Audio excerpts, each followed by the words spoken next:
So hi everyone, I am दृष्टि और आज हम करने वाले हैं क्लास 10th का फर्स्ट चैप्टर जिसकी हम फर्स्ट 1.1 एक्सरसाइज करेंगे और उसके 1 से लेके 4th क्वेश्चन हमने पिछली वीडियोस में कर लिए हैं। आज हम 5th क्वेश्चन से लेके जितने भी हमारे क्वेश्चंस हैं वो करेंगे। तो हमारा 5th क्वेश्चन है, check whether 6n can end with the digit 0 for any natural number n। सो हमें क्या करना है, चेक करना है कि जो हमारे पास ये 6n है क्या ये 0 से एंड करेगा, मतलब कि अगर इसका जो लास्ट डिजिट है वो 0 आए। ठीक है, हमें चेक करना है। सो n की वैल्यू क्या है, नेचुरल नंबर। सो हमें इसको करके देखेंगे। सो अगर आप n की वैल्यू कुछ भी भर के देखें, सपोज 2 भर के देखते क्योंकि 2 भी नेचुरल नंबर है। तो ये हमारे पास आ जाएगा 36। आगे अगर 3 होगी तो इसको 3 बार करेंगे, फिर भी हमारे पास हमेशा पीछे 6 ही आएगा। कभी भी हमारे पास 0 नहीं आएगा। ठीक है, तो ये जो नंबर है कभी भी 0 के साथ एंड नहीं करेगा। अब हम इसका रीजन कैसे देंगे वो देख लेते हैं। Any positive integer ending with digit 0 is divisible by 5। वो कह रहे हैं कि any पॉजिटिव नंबर, कोई भी positive number ending with digit 0 is divisible by 5। वो 5 से डिविजिबल होना चाहिए, मतलब वो 5 के टेबल पे जाना चाहिए। फॉर एग्जाम्पल अगर अपन लें किसी भी नंबर की बात करें जिसके एंड पे 0 आ रहा है, 10 की बात कर लेते हैं। ठीक है, तो इसके अगर आप प्राइम फैक्टराइजेशन की बात करेंगे तो उसमें क्या आएगा, 5। 5 है वो मस्ट है। किसी भी नंबर के पीछे अगर हमें 0 लाना है उसके प्राइम फैक्टराइजेशन में हमारे पास 5 आना कंपल्सरी है। ठीक है, हम लिख देंगे any positive integer ending with digit 0 is divisible by 5। अगर कोई भी पॉजिटिव इंटीजर है वो एंड हो रहा है 0 से तो वो 5 से डिविजिबल होगा, मतलब वो 5 के टेबल पे जाएगा। It's prime factorisation must contain this prime number. उसके प्राइम फैक्टराइजेशन में हमारे पास 5 होना कंपल्सरी है, तभी वो 0 से एंड करेगा। अब हमें कैसे पता चलेगा कि ये 5 आता है, नहीं तो हम इसके प्राइम फैक्टराइजेशन बना के देख लेंगे। तो प्राइम फैक्टराइजेशन बनाएंगे तो 2 into 3 6 होता है, तो इसमें हमारे पास कहीं भी 5 नहीं आ रहा। तो हम लिख देंगे therefore prime factorization of 6n does not contain 5 as a factor। Prime factorisation 6n की उसमें हमारे पास 5 as a factor नहीं आ रहा। Hence 6n can never end with digit 0 for any natural number। तो इसलिए जो 6n है वो कभी भी 0 के साथ एंड नहीं करेगा अगर n की पावर एनी हमारे पास नेचुरल नंबर होगी। इसके साथ हमारा ये क्वेश्चन कंप्लीट हो रहा है और इसके बाद हम अपने अगले क्वेश्चन पे मूव करेंगे।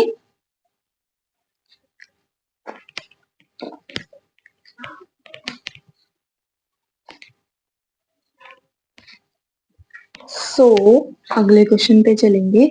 देखते हैं अगला क्वेश्चन हमारे पास क्या है।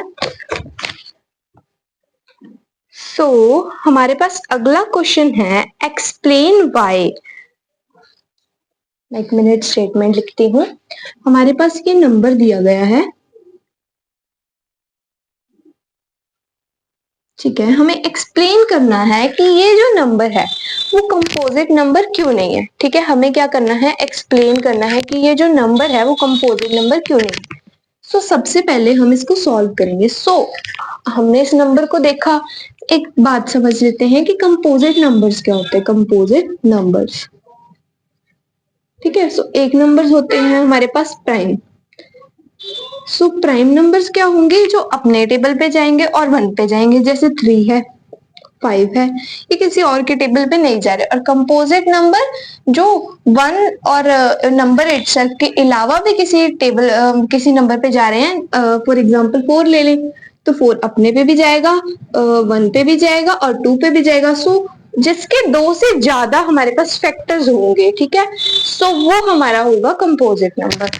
अगर आप इसको करके देखेंगे, 13 कॉमन ले लेंगे, अंदर हमारे पास बच जाएगा 7 into 11 into 1 मल्टीप्लाई में प्लस 13 प्लस 1 आ जाएगा क्योंकि 13 हमने कॉमन ले लिया। अब इसको मल्टीप्लाई नहीं करना इनके साथ, इनको ब्रैकेट में ही रखेंगे। 77 +1। सो हमारे पास जो फाइनली ये आया, ठीक है। मतलब कि अगर हमें इस नंबर को बनाना है तो हमें इन दोनों को मल्टीप्लाई करना पड़ेगा। अब प्राइम नंबर्स में हमारे पास क्या होता था कि अगर हमने 3 बनाना है तो 1 से और नंबर इटसेल्फ से करेंगे, क्योंकि और तो इसका है ही नहीं। अब ये नंबर तो हम इस नंबर को तो ये दो नंबर से कर रहे हैं, दो डिफरेंट नंबर से, मतलब इसके फैक्टर्स अलग और भी हैं। सो ये प्राइम नहीं हुआ, तो ये क्या है, कंपोजिट नंबर। सो हम लिख देंगे factors are other than 1 and number itself. ठीक है, तो फैक्टर्स हैं वो ज्यादा हैं 1 और नंबर इटसेल्फ के, क्योंकि ये दोनों हमारे पास फैक्टर्स आ गए इस नंबर के। सो इसके बाद हम बोल देंगे that is why therefore it is a composite number.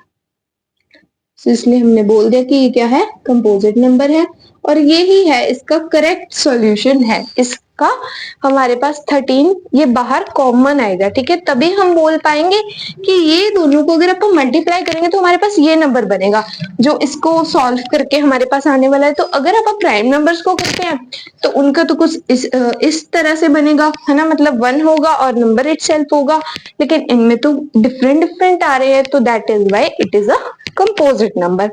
इसके जैसा ही हमारे पास एक और क्वेश्चन है, वो भी देख लेते हैं। इसी 6th क्वेश्चन में हमारे पास सेकंड पार्ट के तौर पे है वो।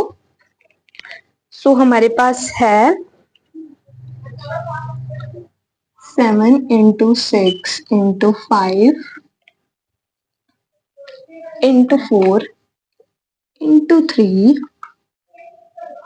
into 2 into 1 plus 5। सेम इसी वे में हम इसे सॉल्व करेंगे। सो करेंगे तो हमारे पास अब इनमें से कॉमन क्या है, 5।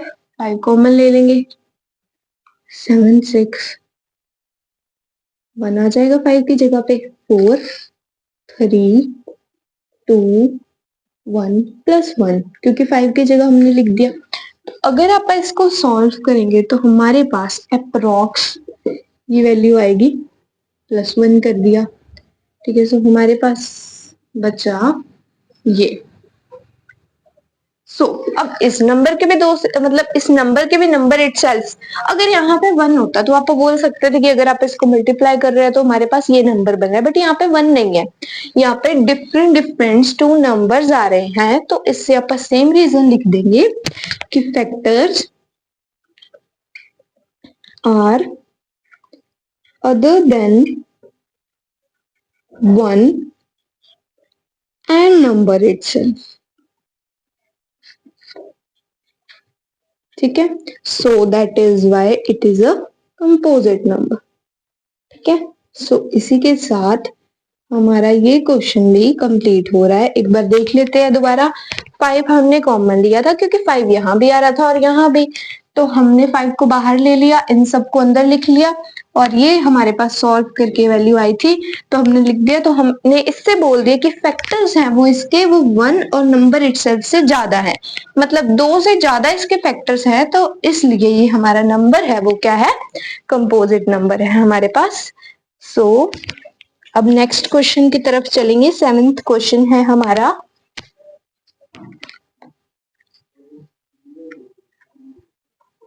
इजी है नेक्स्ट क्वेश्चन भी काफी, तो हम रीड करते हैं next question.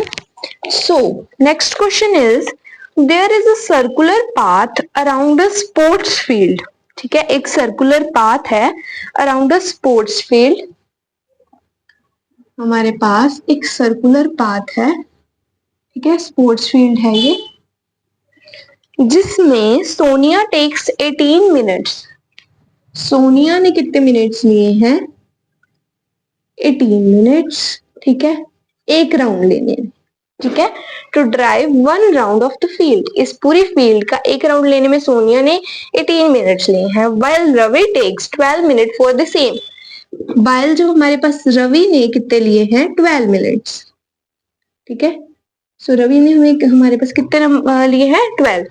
Suppose they both start at the same point, उन्होंने एक ही पॉइंट पे स्टार्ट किया था और एक ही टाइम में, and go in the same direction, और एक ही डायरेक्शन में जा रहे थे। So after how many minutes they will meet again at a starting point. So हमें बताना है कि वो कितने टाइम के बाद स्टार्टिंग पॉइंट में मिलेंगे। सो जब भी हमारे पास इस तरह का केस आए तो हमें एलसीएम निकालना होगा। ठीक है, तो 18 और 12 का सिंपली हम एलसीएम निकाल लेंगे। सो अगर 18 का एलसीएम निकालेंगे तो 2 9 ये आ जाएगा। 12 का निकालेंगे तो 2 6। ठीक है, ये अगर आप इसको इसके साथ मल्टीप्लाई करेंगे तो ये बनता जाएगा। तो 6 अब 6 किसके टेबल पे आएगा? 2 के टेबल पे 3 पे आ रहा है, 3 तो प्राइम है तो ऐसे आ जाएगा। so, अब हम इनके फैक्टर्स लिख लेते हैं। 18 के फैक्टर्स बने 2 इंटू 3 इंटू 3 और 12 के बने इंटू 2 इंटू 3। ठीक है, तो एलसीएम निकालेंगे तो एलसीएम क्या आएगा? एलसीएम हम क्या देखते हैं? Highest power. अगर अपन लिखे इसको तो हम इसको 2 की पावर 2 भी लिख सकते हैं। सो हाईएस्ट पावर अगर अपन लेंगे तो 2 की पावर 2। यहाँ पे भी अगर आप हाईएस्ट पावर की बात करें, यहाँ पे भी आप स्क्वायर ले लेते हैं तो हाईएस्ट पावर क्या आ गई? 2। तो 3 की पावर 2, सो 2 इंटू 2 इंटू 3 इंटू 3, तो 4 इंटू 9। सो हमारा जो फाइनल आंसर है वो है 4 इंटू 9, मतलब 36 मिनट्स। ठीक है, तो ये हमारा जो फाइनल आंसर आ गया है। एक बार फिर से देख लेते हैं क्या था।